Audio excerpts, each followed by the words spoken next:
El punto de partida de esta clase es, ante todo, no creamos todo lo que nos dicen los líderes árabes. Parte de lo que dicen los líderes árabes son para uso interno. No hay que creerle todo. Cuando Amer Musa, líder de la Liga Árabe, habla bien de Irán, de verdad lo que nos está diciendo, destruyan a Irán. Cuando el embajador de Palestina en Argentina decía, ustedes matan niños, él no dijo que Abu Mazen, el líder de la Autoridad Nacional Palestina, le pidió al gobierno de Olmert que destruya al Hamas en Gaza.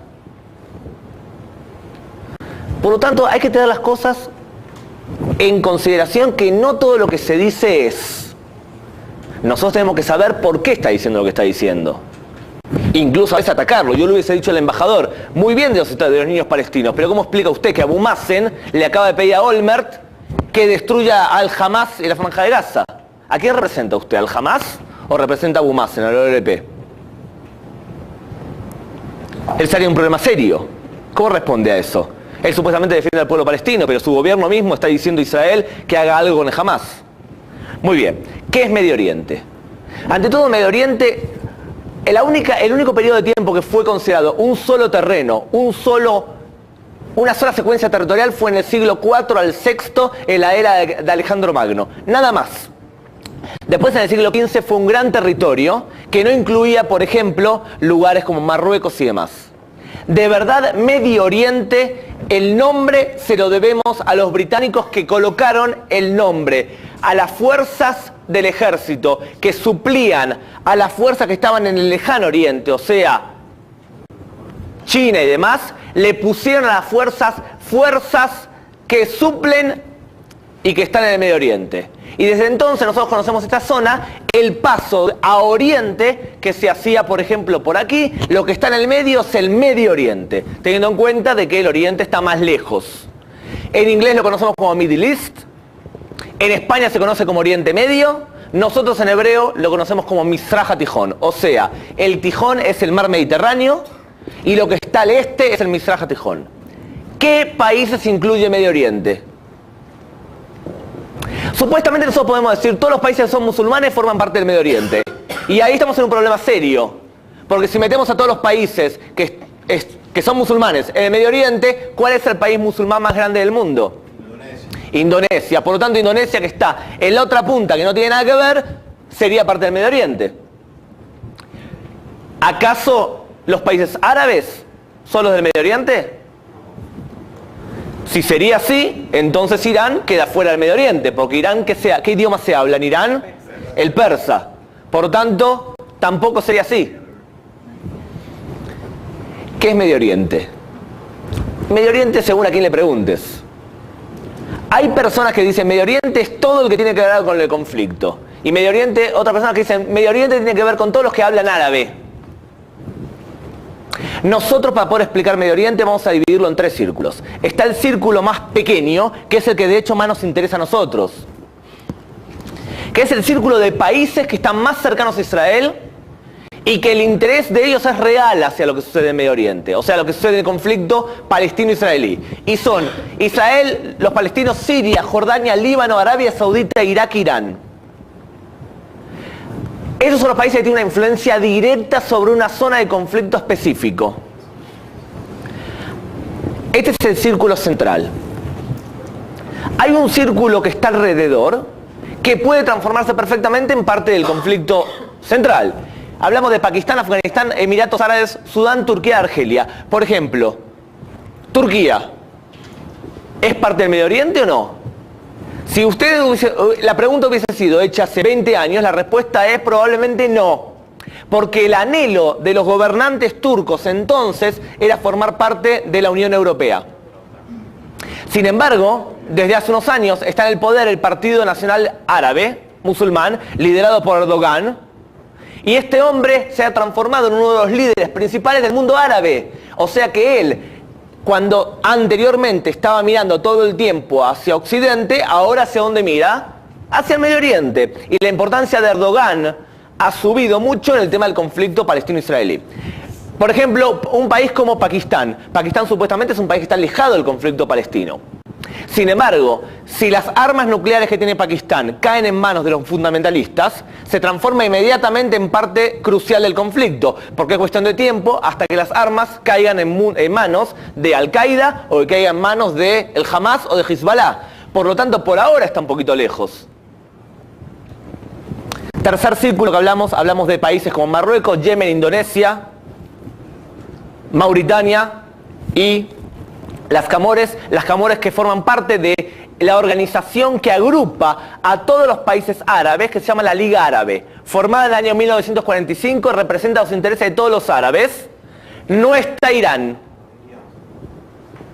Los países que están ahí, menos Irán, están todos en la Liga Árabe. La Liga Árabe tradicionalmente ha sido dirigida por Egipto, salvo desde el periodo en que Egipto firmó la paz con Israel, que Egipto fue expulsada de la Liga Árabe. Y durante poco tiempo no estuvo como presidente. Hoy en día el presidente de la Liga Árabe es Amer Moussa, que representa los intereses de los árabes. Medio Oriente. Dijimos que no fue toda una unidad en la historia de Israel. En la historia, perdón, del Medio Oriente. No fue una unidad. Lo importante es que nosotros entendamos que lo último que es Medio Oriente es una zona homogénea. Y Medio Oriente no es una zona homogénea. Y como no es una zona homogénea, hay que entender los conflictos internos que tienen y tomarlos en consideración. Porque Israel juega gracias a los conflictos internos para su beneficio. La primera pregunta es, ¿cuál es la religión dominante en el Medio Oriente? ¿Perdón, cuál? Los musulmanes son la mayoría del Medio Oriente. Sin embargo, no son todos los del Medio Oriente. En esta zona hay una comunidad religiosa diferente llamada los judíos, que viene de Israel, que forman parte del Medio Oriente. En Egipto hay una minoría muy importante de coptos que son cristianos, que son perseguidos por los musulmanes. En el Líbano están los maronitas, que también son cristianos y que son perseguidos también, de alguna manera, por los sunitas y por los chiitas. En Siria el gobierno lo tiene una minoría religiosa llamada los alawís, los alawitas. Son una religión diferente. En el Medio Oriente no hay una religión única, es verdad, son todos musulmanes, pero no es verdad. Cuando hablamos de todos musulmanes tenemos que entender que hay diferencias radicales, serias, entre las dos corrientes principales del Islam. Los sunitas y los chiitas. ¿Quiénes son más radicales? Hoy en día depende. Los chiitas están, en mi opinión, están afectando más el conflicto hoy en día. Pero más radicales no es que son más radicales. Los dos son igual de radicales. Tal cual. El problema que tenemos nosotros es que, ¿cuál es el país chiita por antonomasia? ¿Quién es el ejemplo del país chiita que el 90% de la población es chiita? Irán. O sea, importante lo siguiente, cuando vos dividís el Medio Oriente, ten en cuenta que los países que están aquí, o sea, desde Irán para acá, son sunitas, principalmente sunitas. Si lo vemos en este mapa que se ve mejor todavía. En este mapa es así. De aquí para acá, principalmente son sunitas. Hay islas pequeñas de chiitas, como por ejemplo en el sur del Líbano. Los palestinos, ¿qué son? ¿Musulmanes qué? Sunitas. Los palestinos son sunitas. En Irak, la mayoría de los que son musulmanes, que son el 85% de la población, son chiitas. Los sunitas son una minoría por poco margen. Hay que tener en cuenta, cuando hablamos chiita y sunita puede pasar una tontería. Pero no es una tontería, porque cuando los chiitas son mayoría y están gobernados por un sunita, como en la época de Saddam Hussein en Irak, había balagán. Serios. En Siria, la mayoría son musulmanes que... Lo expliqué por el... ¿Qué son? ¿Musulmanes qué? ¿Quién gobierna en Siria? Los alawís. O sea, un 15% de la población, algunos dicen que son el 11% de la población, dominan a la mayoría sunita. Y eso a los sunitas no les causa ninguna gracia. Por lo tanto, definir claramente cómo se conforma socialmente una sociedad determina los conflictos internos que hay de gran medida. ¿Ok? Muy bien. ¿Cuál es la diferencia entre chiitas y sunitas? Es una diferencia radical.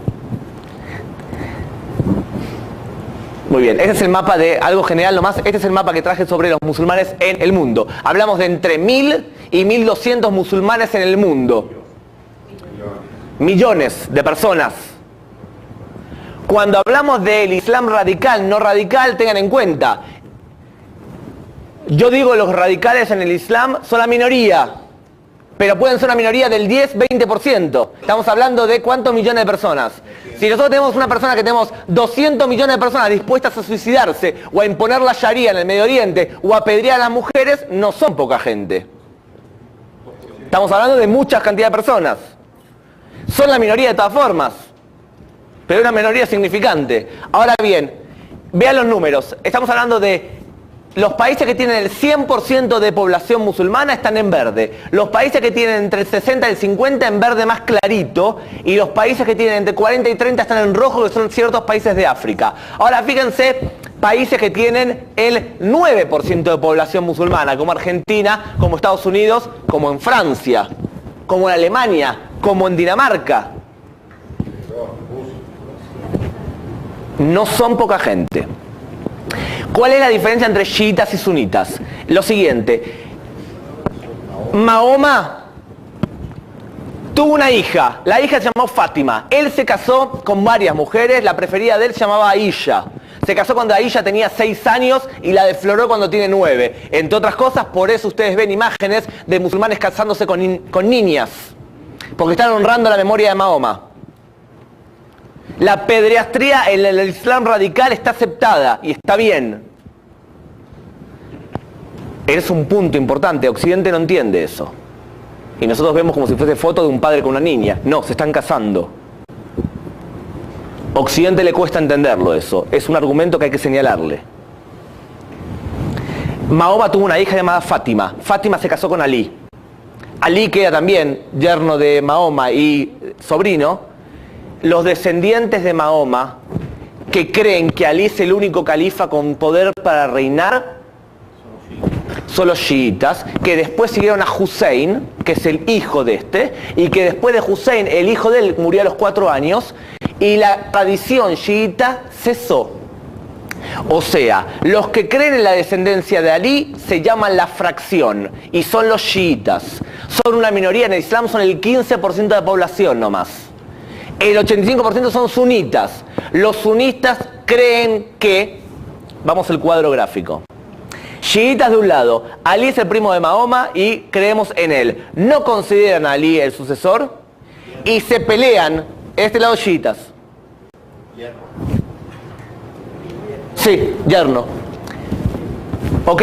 No consideran a los sucesores de Ali como la autoridad religiosa. 2.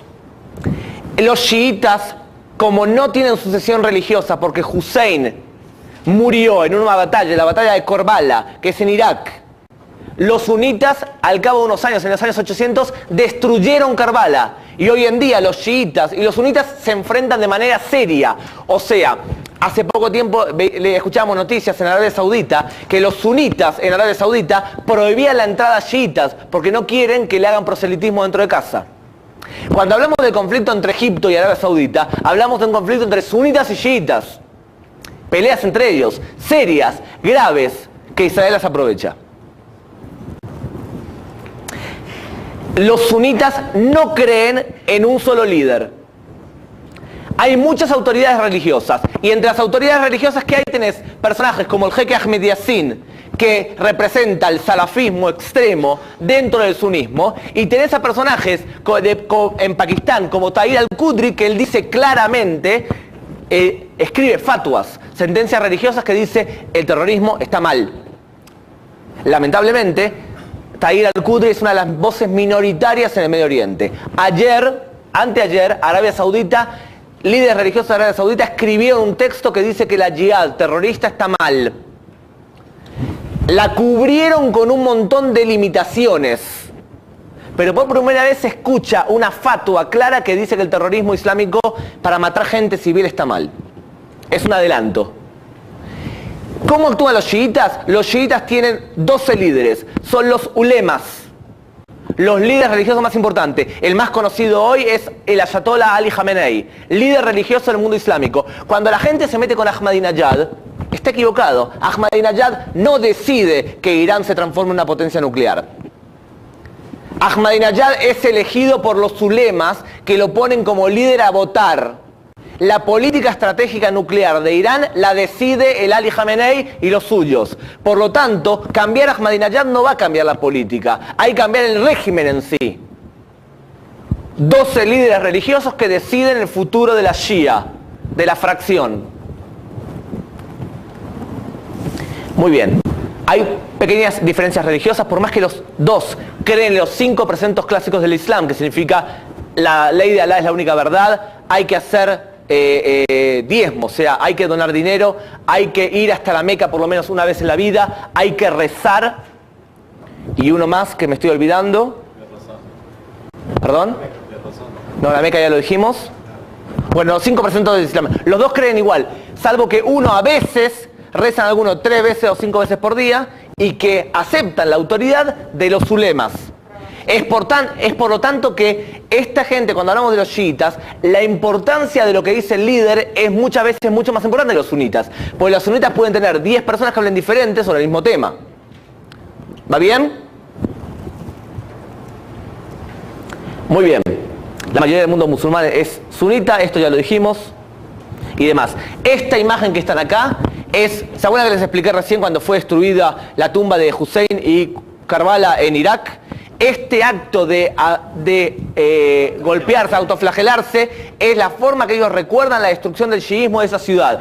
Esta acción es burlada en forma tradicional por los sunitas. Ahora, todos nos parece a nosotros que son iguales. No es verdad, no son iguales. Tenemos que aprovechar la diferencia que tienen ellos. Y los conflictos que tienen entre ellos. Tengan en cuenta que cuando hablamos de un conflicto entre judíos y árabes se matan entre ellos, es una noticia en primera plana. Cuando la mayoría de veces son entre árabes que se matan. Muy bien. Dijimos las religiones. No estamos hablando de una zona parecida en religiones. ¿Qué idioma se habla en Medio Oriente? ¿Perdón?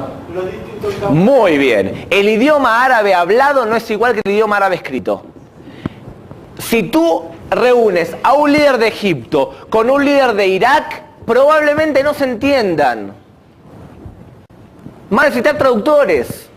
Supuestamente nosotros pensamos todos hablan igual. No es verdad. Hablan no la diferencia de acento que puede tener un venezolano conmigo. Las diferencias son mucho más drásticas. Y además todo el Medio Oriente no habla solamente árabe. Los judíos hablan hebreo, los iraníes hablan persa, los kurdos hablan kurdo, los turcos hablan turcos. Hablan idiomas diferentes, no es una unidad.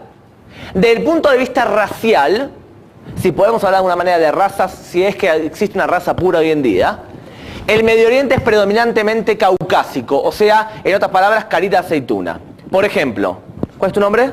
Alberto. Alberto, con esos bigotitos que tenés así, pelo bigotito corto, Mahmoud. Bien, más o menos, ¿está? La gran mayoría de ustedes, no te rías tanto porque Sammy, tú también. ¿Ok? También. Estoy seguro que si vas a Israel, a vos te piden mucho más la documentación que a José Ashkenazi. ¿Está bien? 100% Ashkenazi, sello de pureza racial. ¿Está bien? La cara es carita de aceituna. Muy bien. Veamos el caso del Líbano. Esto es la composición del Líbano. Doy el ejemplo del Líbano para que vean lo que es un balagán, con todas las palabras. Un balagán, cuando nosotros decimos tenemos problema con el Líbano, ¿tenemos problema con quién del Líbano? No tenemos problema con todos. Esta es la composición del Líbano. El Líbano fue creado de manera artificial por Siria para crear un enclave cristiano. Y lo que hicieron fue anexaron la zona de Beirut, le metieron además un montón de provincias más, anexándole bastiones sunitas. Y dejaron un país creado artificialmente en el año 43, independiente, llamado Líbano. El Líbano fue creado de la siguiente forma. Miren lo que había. Antes había una mayoría maronita cristiana clásica que tenía el poder de presidente. El que era cristiano maronita iba a ser presidente. El que era primer ministro iba a ser un musulmán sunita, que era la minoría. El jefe del ejército, un chiita.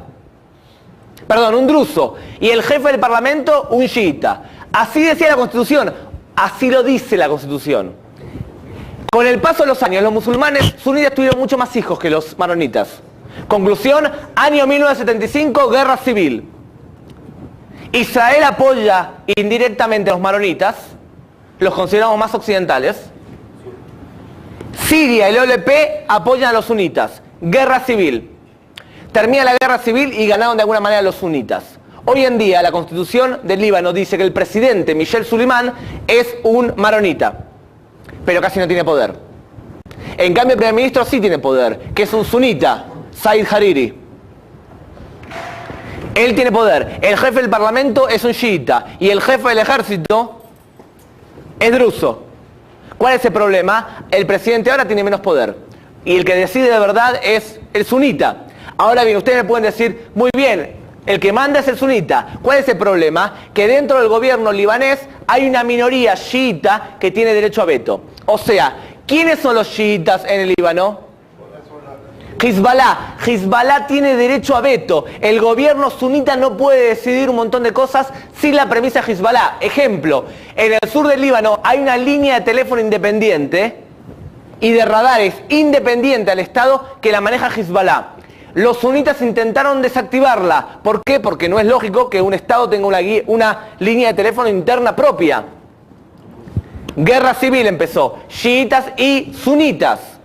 Hoy en día la alianza es maronitas y sunitas que tienen que pelearse de alguna manera con Hezbollah. Porque dentro del Líbano está el ejército oficial del país, que lo dirige, como dije antes, un druso, pero hay un ejército paralelo, que es el ejército de Hezbollah. Por lo tanto, cuando nosotros tenemos problemas en el Líbano, no tenemos problema con el gobierno, tenemos problemas con Hezbollah. Y cuando Fuad Señora, durante la época de la segunda guerra del Líbano, criticaba a Israel, él, sunita, y decía que había destruido el país, en el fondo él sabía perfectamente que ¿quién tenía la culpa de todo? Por lo tanto, Said Hariri en este momento es aliado nuestro. Si ustedes tienen que entender quiénes son aliados de quién en Medio Oriente, tienen que intentar ver que hay una alianza natural formada entre los países que son militares, no democráticos, con los países que detentan un perfil islámico. La alianza hoy en día es Israel, aliada de Egipto, aliada de Arabia Saudita, que aunque es un régimen islámico radical, no quiere a los chiitas. Jordania, los sunitas en el Líbano, todos juntos contra el eje del mal formado por Siria, Irán y Sudán. En Sudán hay un régimen islámico dirigido por al-Bashir. Ha aprovechado su participación esta semana en la Asamblea General de la ONU para repetir que no admitirá el despliegue de cascos azules en su país porque sería, dice, una nueva forma de colonialismo. Naciones Unidas había aprobado una resolución para el envío de tropas para tratar de detener una de las mayores catástrofes humanitarias del siglo.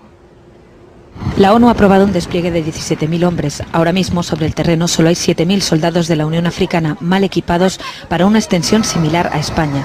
Pero Sudán amenaza con la fuerza si llegan los cascos azules. Omar al-Bashir, el presidente de Sudán, lo último que ha dicho es que tratará a las tropas, a los cascos azules, si llegan a Darfur, los tratará igual que Hezbollah ha tratado a las tropas de Israel. Que no está mal que lo diga eso un miembro de la ONU. El conflicto de Darfur estalló en el 2003, cuando los rebeldes de la zona negra cristiana se levantaron contra el gobierno islamista para protestar por la marginación que sufrían. Como respuesta, las milicias Janjaweed, apoyadas por Jartum, persiguieron a toda la población negra en una auténtica limpieza étnica. Los jinetes armados arrasaron aldeas, quemando chozas, violando a las mujeres, mutilando y matando a 300.000 personas. 2,5 millones huyeron y siguen sufriendo vejaciones en los campos de refugiados. Provoca una marea de refugiados que además, como les han quemado todas las casas, no tienen a dónde ir, no tienen a dónde volver, porque lo que se está persiguiendo es que esta gente se vaya del país y que eso sea solo árabe. De fondo, también la disputa por controlar los recursos naturales entre las tribus nómadas ganaderas árabes y las tribus agrícolas negras. El último tratado de paz, en mayo, no ha servido de mucho. Mientras el gobierno de Sudán sea el encargado de desarmar, no se va a desarmar la Janjaweed y sobre todo los refugiados no van a volver, porque no se van a fiar. En medio, países como Rusia o China que tienen contratos petrolíferos vitales con Sudán. Tienen sus necesidades petrolíferas que tienen que cubrir. No pueden hacer un embargo total sobre Sudán y prohibir que venda petróleo, etcétera, etcétera. Entonces están apantallando a Sudán en el Consejo de Seguridad de las Naciones Unidas con sus vetos. Estados Unidos es de los que cree que hacen falta amenazas de fuerza creíbles y contundentes. En cuanto a algunos países árabes, como Irán o Arabia Saudí, financian becas y universidades en Sudán para la enseñanza del Islam.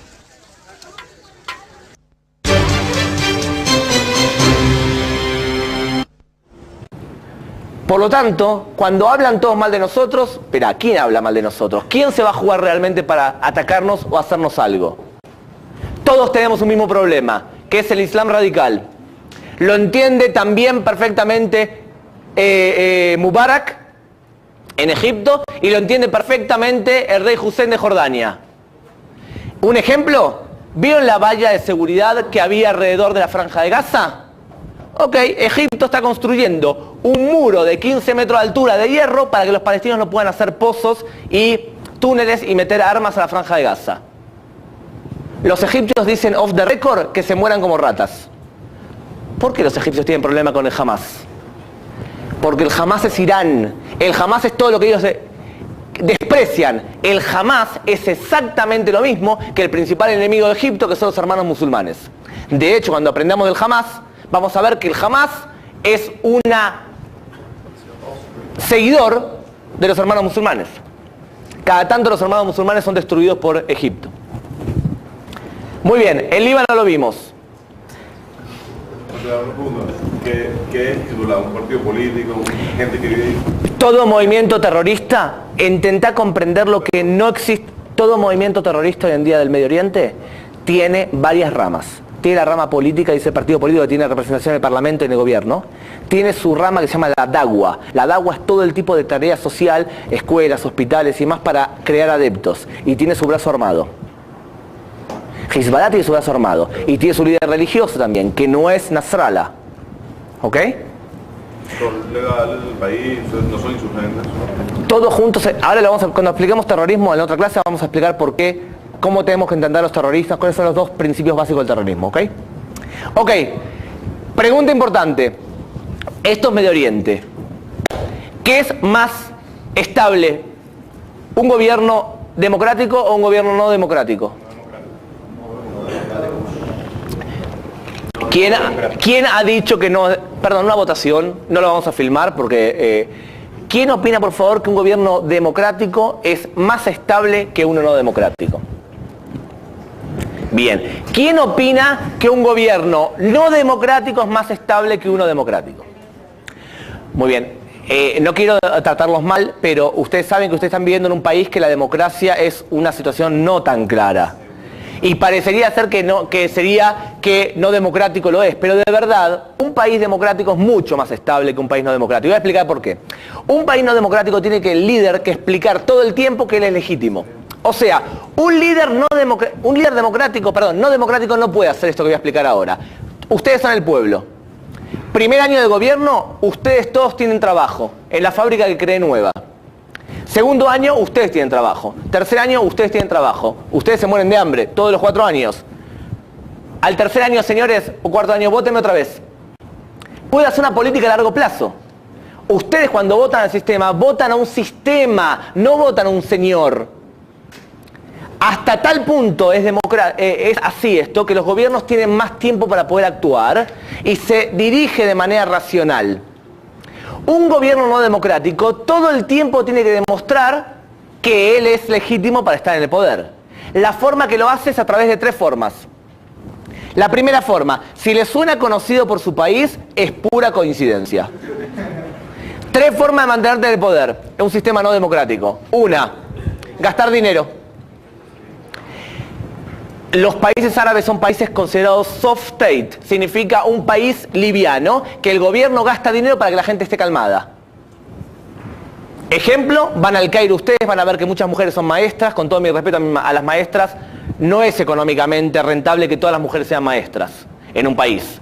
O por ejemplo, arriba de las piedras van a ver a personas moviendo las manos que son el policía de tránsito. ¿Por qué no arregla los semáforos? Porque el gobierno de Mubarak prefiere gastar dinero en mantener a la población tranquila. Los países árabes son países claramente soft state, en el cual cierta cantidad de gente tiene mucho dinero por el petróleo y el resto de la gente se muere de hambre. Cuanto más pobre sos vos como país, más difícil implementar una política soft state. Cuando tú eres un país pobre como es Egipto, o como es Siria, o como es Jordania, te es difícil hacer esto. Lo intentan. Cuando tú eres un país muy rico, te es más fácil. Entre paréntesis, Jordania es el único país en el mundo que es un país petrolero sin tener petróleo.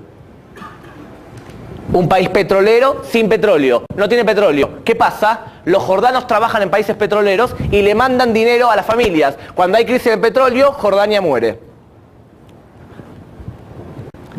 Primera forma de mantenerte de poder, pagá. Segunda forma de mantenerte de poder, eliminar la oposición físicamente. Ejemplos. En el año 1982, en Alepo, en Haleb, ahí arriba, la oposición al régimen de Hafez el-Assad, el padre del actual presidente de Siria, los hermanos musulmanes lo quieren sacar del poder. Empiezan a matar militares. Los hermanos musulmanes, sunitas, quieren echar a Hafez el-Assad del poder. ¿Qué hace Hafez el-Assad? Mata a 25.000 a 30.000 hermanos musulmanes en el 82. Saca a los periodistas y los manda a matar físicamente. 1970, los palestinos en Septiembre Negro son aniquilados por el régimen del rey Hussein. 10.000 palestinos muertos en Septiembre Negro. Ejemplos de matanza, los iraquíes en el año 86 mandan a matar a los kurdos, 15% de la población, les tiran gas mostaza, matan a kurdos a mansalva. La forma de mantenerte de poder es violencia. Muy normal en los países árabes. Y no solamente los países árabes. Tercera forma de mantenerte de poder, buscar un enemigo externo. Siempre. Siempre. El imperialismo, Bush, el demonio, Dios, la lluvia, lo que sea. En el Medio Oriente, ¿quién tiene la culpa de todo siempre? Por lo tanto, si entendemos que esto es así, entendamos que no siempre cuando nos echa la culpa realmente tienen la intención de echarnos la culpa. Quizás simplemente lo hacen para uso interno. Por lo tanto, no nos pongamos nerviosos de todo. Si hoy en día viene Said Hariri e insulta a Israel, lo único que tengo que hacer es mirarlo con condescendencia y decir, ¿sabes qué? Yo sé que lo haces por uso interno. Pero no hay que tomárselo demasiado en serio. Cuando Marcelo dijo, los judíos reaccionamos ante todo y siempre defendemos a Israel, en este caso no habría que saltar. Porque no vale la pena. Si nosotros sabemos lo que está haciendo él, o tendríamos que saberlo. ¿Bien? 3 formas de mantenerte de poder. Tan claro esto que un gobierno democrático es más estable, que denme ustedes un ejemplo en la historia que 2 países democráticos estuvieron en guerra. Rusia y... ¿Me estás hablando en serio? Rusia democrática. Más o menos. 2 países democráticos en guerra, señores. No, Argentina tenía el golpe militar. Ecuador y Perú. Me sacaste un poco ahí. El problema es que Ecuador y Perú estaban al filo, habían tenido elecciones. Es el único ejemplo que siempre me caga. ¿Quién? Ecuador y Bolivia. Lo que pasa es que Ecuador y Perú, perdón, eran un gobierno que era Fujimori, ¿está? Ok, y había el otro, el armenio, ¿cómo se llama? También, es verdad, entre paréntesis, estamos en la universidad y el mismo ejemplo que diste vos, lo dimos unos cuantos sudamericanos y el profesor dijo, me cagaron. Pero de verdad es que están al límite, no es que son muy democráticos. ¿Y Argentina e Inglaterra? No, en el 82 estaba Galtieri como presidente militar. Chile, bueno, y ahí, de palos. Ok. Hay guerra siempre, bueno, eso es de Colombia. Hay guerra siempre entre 2 países no democráticos o entre uno democrático y uno que no. Ahora bien, ¿por qué es importante que entendamos que el Medio Oriente no es democrático? Porque cuanto más democracia hay, más posibilidad de tomar decisiones racionales. La forma de impulsar la paz en Medio Oriente es impulsar las fuerzas democráticas que surgen de las clases medias. Los países de Medio Oriente no tienen clases medias fuertes. Los palestinos tienen la clase media más fuerte del Medio Oriente, quizás. Sí. Pero en ese razonamiento de la estabilidad de la democracia, ¿cómo explicas, por ejemplo, la autoridad palestina, que se estableció bajo un concepto democrático y a los 15 años se dividió en 2 países? Tal cual, porque hoy en día la autoridad palestina, por ejemplo, ¿tiene elecciones? ¿Tiene elecciones? No, tenía que haberlo tenido hace 1 año y medio. Ah, bueno, tú dices hoy, pero en el momento que surgió Hamás, por supuesto, fue por un proceso electoral. Tal cual. Bueno. El proceso electoral lo impuso Pero hay que entender una cosa, tú puedes utilizar la democracia para destruirla. De hecho, ustedes están teniendo un ejemplo de cómo se puede hacer. Lo tienes en Hitler también. Hitler también utilizó la democracia y ganó. Lo tienes en Hamas. Hamas ganó las elecciones para destruir la democracia. ¿De que la democracia no es garantía de estabilidad? Por supuesto, la democracia no es garantía de estabilidad. Es porque justamente nosotros lo que tenemos que hacer es la democracia bien hecha, con clase media estable y demás, garantiza las decisiones racionales. Garantiza que no se busquen conflictos afuera todo el tiempo, garantiza que se tomen medidas para el beneficio de la población, garantiza que no se mate a la oposición, porque hay una forma de poder eliminarla, que es a través de la urna. Ahora bien, cuando hablamos de democracias, hay un país llamado Venezuela, que en el índice de democracia que prepara cada año The Economist, se puede medir los índices de democracia. Venezuela está en este momento en el lugar 100, entre 160 países. El país más democrático de Sudamérica es Uruguay y lo sigue Chile y Costa Rica. Israel es la democracia número 38 en el mundo. Es el número 38 país en el mundo más democrático. Primeros lugares, por supuesto, Islandia, Finlandia, Dinamarca, países que tienen crisis terribles y conflictos democráticos terribles. Israel es una democracia que está en guerra hace 62 años. Todo país que está en guerra renuncia a valores democráticos. ¿Por qué? Porque lo tiene que hacer así. Estados Unidos, cuando tuvo guerras, metió a todo aquel que parecía árabe en campos de detención después del 11 de septiembre. Esos... ¿Perdón? Está 20 y tanto. Muy bien, ¿qué pasa con los países árabes del Medio Oriente? ¿Cuál es el país más democrático del Medio Oriente? Ah, bueno, fuera de Israel. Israel es una democracia imperfecta, pero es una democracia. Los demás, ninguno son democráticos. Ninguno. Son todos sistemas o mixtos, que significa una especie de parlamento manipulado, o un totalitarismo claro. El país más democrático, como dijo el señor Roberto Croitorescu, es la Autoridad Nacional Palestina. Simplemente porque nos copiaron de 40 años que vivimos juntos. En Líbano, Turquía, que nos quiere dar lecciones de bien hacer, está donde está. Irak está donde está. Y el resto de los países... Está peor que...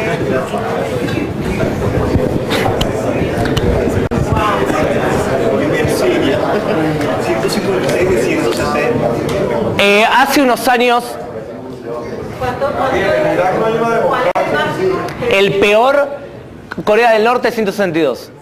62. Corea del Norte, el peor. Cuba está, si no me equivoco, 132 o algo por el estilo. Está peor que Venezuela. ¿Te consuela?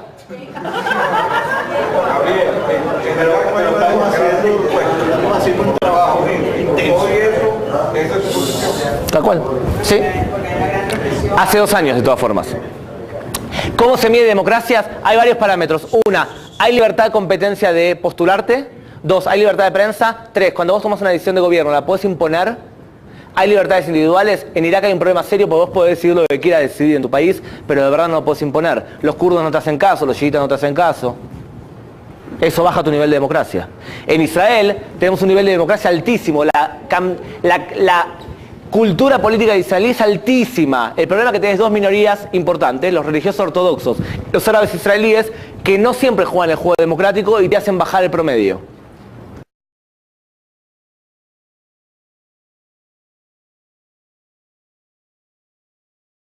Primer tema. Fíjense Medio Oriente. ¿Qué les parece las fronteras?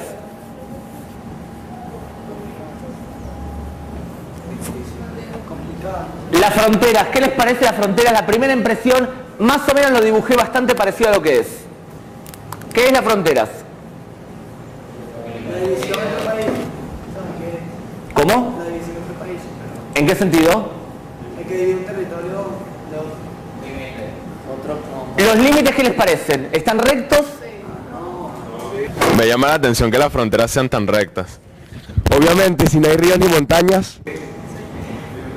Les voy a explicar una cosa. Frontera entre Argentina y Chile durante los años 70 y 80. La frontera era así. Estaba la cordillera de los Andes que dividía Argentina y Chile y la frontera era así. Los argentinos venían y decían el monolito, que es la piedra, no hay frontera al hambre, el monolito que marca la frontera que dice, señor, está por cruzar la frontera entre Argentina y Chile, por favor repórtese en la oficina de migraciones. En la piedrita, imagínense, estaba acá. Y venían los argentinos y decían, señores, esta frontera está mal marcada, y la movía la piedra 3 kilómetros para ahí. A las 2 semanas venían los chilenos y descubrían, pinches argentinos, nos movió la piedra. 2 kilómetros de vuelta para acá. Y se pasaron décadas moviendo la piedra de un lado para el otro porque no está establecida ahí la frontera.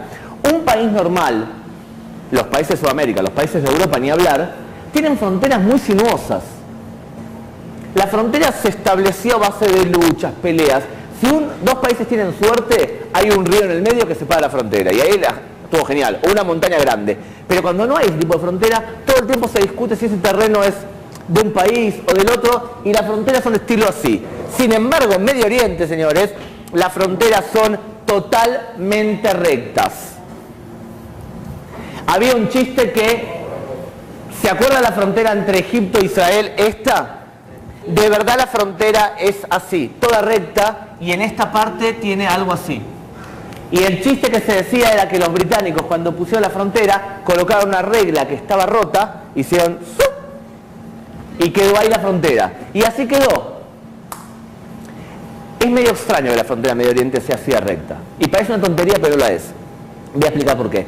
En general, un país normal se forma de la siguiente manera. Primero, tomamos conciencia de que nosotros somos un país, una nación.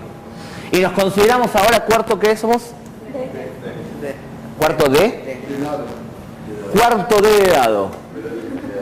Cuarto dados. Somos los cuarto dados, ¿está bien? Y los cuarto dados nos definimos como país y a partir de ahora queremos la independencia. Queremos que este cuarto sea nuestro y empezamos independencia. Hasta que nos peleamos con el colegio y recibimos la independencia de este cuarto y este cuarto se llama Cuarto de Holandia. Suena mal, pero no importa. Somos un país independiente, elegimos a nuestro presidente y así. Primero se forma la nación y después se forma el Estado. En Medio Oriente, todo al revés. Los imperios vinieron, estaba el Imperio Otomano, vinieron los imperios, se dividieron en Medio Oriente y crearon países ficticios completamente. Todos se consideran a sí mismos árabes y fueron cortando los países de manera ridícula. Estos se llaman árabes jordanos. ¿Por qué? Porque el Jordán está acá y era Transjordania. La forma que se creó este país es ridícula. Le cuento 2 palabras nomás. Una familia de beduinos, la familia Shemita, aliado de Inglaterra. Inglaterra toma el poder, se divide en Medio Oriente a través de un acuerdo llamado el acuerdo Sykes-Picot. Se divide en Medio Oriente, esta zona era para Francia, el que ganó la Primera Guerra Mundial. Yo sé que estoy hablando quizás japonés, pongan cara de que no entiendo ni jota de lo que estás hablando.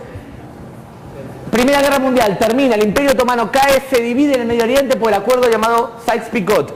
Se divide en Medio Oriente. Una parte de acá para arriba para Francia, de acá para abajo para Inglaterra. Los ingleses conquistan Siria desde el punto de vista militar y ponen un rey.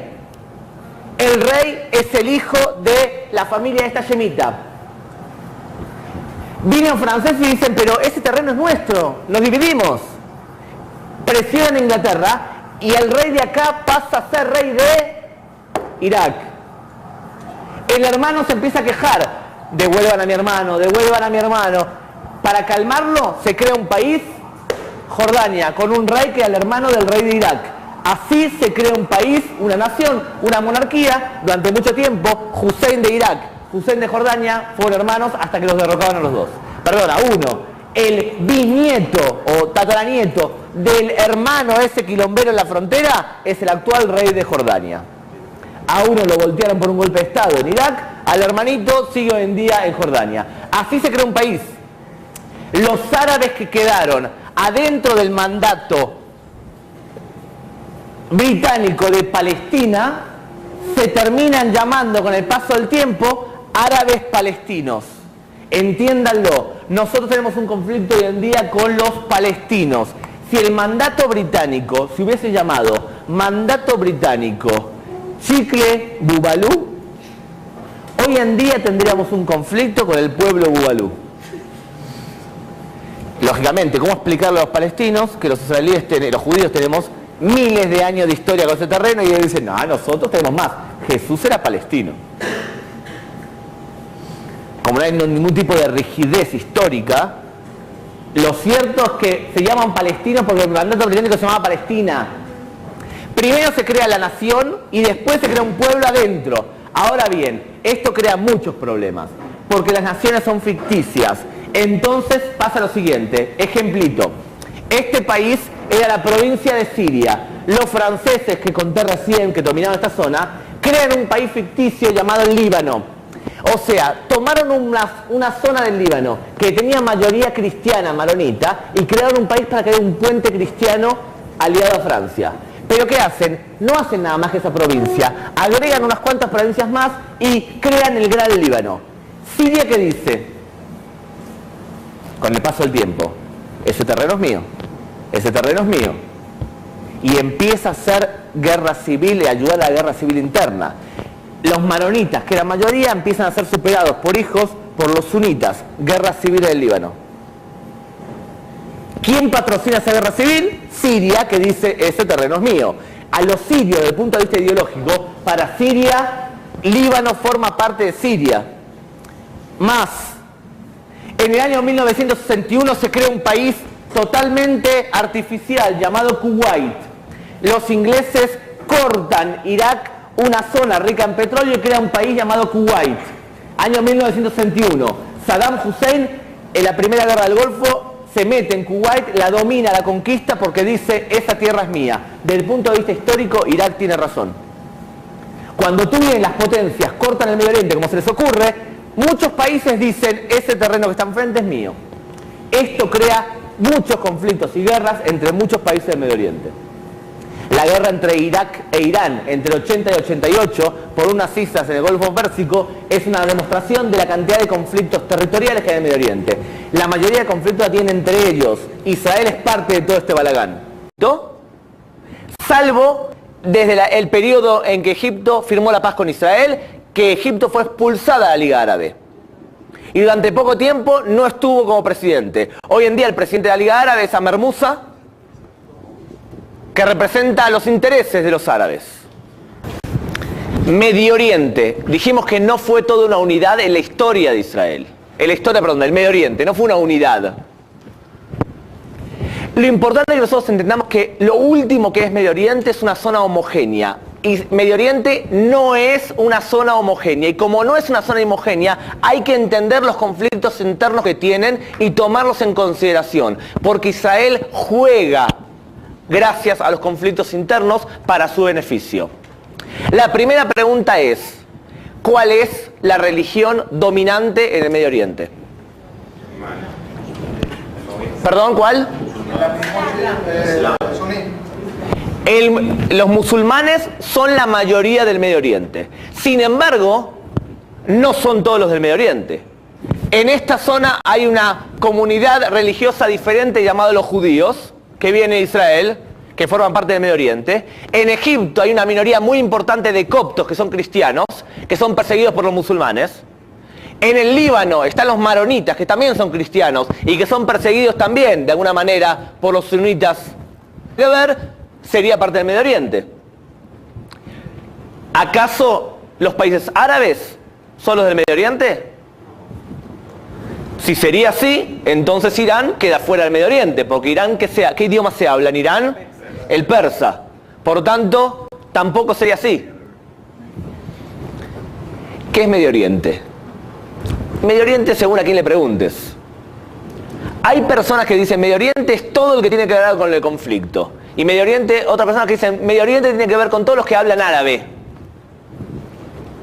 Nosotros, para poder explicar Medio Oriente, vamos a dividirlo en 3 círculos. Está el círculo más pequeño, que es el que de hecho más nos interesa a nosotros, que es el círculo de países que están más cercanos a Israel y que el interés de ellos es real hacia lo que sucede en Medio Oriente, o sea, lo que sucede en el conflicto palestino-israelí. Y son Israel, los palestinos, Siria, Jordania, Líbano, Arabia Saudita, Irak, Irán. Esos son los países que tienen una influencia directa sobre una zona de conflicto específico. Este es el círculo central. Hay un círculo que está alrededor que puede transformarse perfectamente en parte del conflicto central. Hablamos de Pakistán, Afganistán, Emiratos Árabes, Sudán, Turquía, Argelia. Por ejemplo, Turquía, ¿es parte del Medio Oriente o no? Si la pregunta hubiese sido hecha hace 20 años, la respuesta es probablemente no. Porque el anhelo de los gobernantes turcos entonces era formar parte de la Unión Europea. Sin embargo, desde hace unos años está en el poder el Partido Nacional Árabe, musulmán, liderado por Erdogan, y este hombre se ha transformado en uno de los líderes principales del mundo árabe. O sea que él, cuando anteriormente estaba mirando todo el tiempo hacia Occidente, ahora ¿hacia dónde mira? Hacia el Medio Oriente. Y la importancia de Erdogan ha subido mucho en el tema del conflicto palestino-israelí. Por ejemplo, un país como Pakistán. Pakistán supuestamente es un país que está alejado del conflicto palestino. Sin embargo, si las armas nucleares que tiene Pakistán caen en manos de los fundamentalistas, se transforma inmediatamente en parte crucial del conflicto, porque es cuestión de tiempo hasta que las armas caigan en manos de Al-Qaeda o que caigan en manos de el Hamas o de Hezbollah. Por lo tanto, por ahora está un poquito lejos. Tercer círculo que hablamos de países como Marruecos, Yemen, Indonesia, Mauritania y las Comores que forman parte de la organización que agrupa a todos los países árabes, que se llama la Liga Árabe, formada en el año 1945, representa los intereses de todos los árabes. No está Irán. Los países que están ahí, menos Irán, están todos en la Liga Árabe. La Liga Árabe tradicionalmente ha sido dirigida por Egipto. ¿Qué es Medio Oriente? Ante todo, Medio Oriente, el único periodo de tiempo que fue considerado un solo terreno, una sola secuencia territorial fue en el siglo IV al VI, en la era de Alejandro Magno. Nada más. Después, en el siglo XV, fue un gran territorio que no incluía, por ejemplo, lugares como Marruecos y demás. De verdad, Medio Oriente, el nombre se lo debemos a los británicos que colocaron el nombre a las fuerzas del ejército que suplían a las fuerzas que estaban en el lejano oriente, o sea, China y demás, le pusieron a las fuerzas que suplen y que están en el Medio Oriente. Y desde entonces nosotros conocemos esta zona, el paso a Oriente que se hacía, por ejemplo, por aquí, lo que está en el medio es el Medio Oriente, teniendo en cuenta de que el Oriente está más lejos. En inglés lo conocemos como Middle East, en España se conoce como Oriente Medio, nosotros en hebreo lo conocemos como Mizraj HaTijón, o sea, el Tijón es el mar Mediterráneo y lo que está al este es el Mizraj HaTijón. ¿Qué países incluye Medio Oriente? Supuestamente nosotros podemos decir todos los países que son musulmanes forman parte del Medio Oriente. Y ahí estamos en un problema serio. Porque si metemos a todos los países que son musulmanes en el Medio Oriente, ¿cuál es el país musulmán más grande del mundo? Indonesia. Por lo tanto, Indonesia, que está en la otra punta, que no tiene nada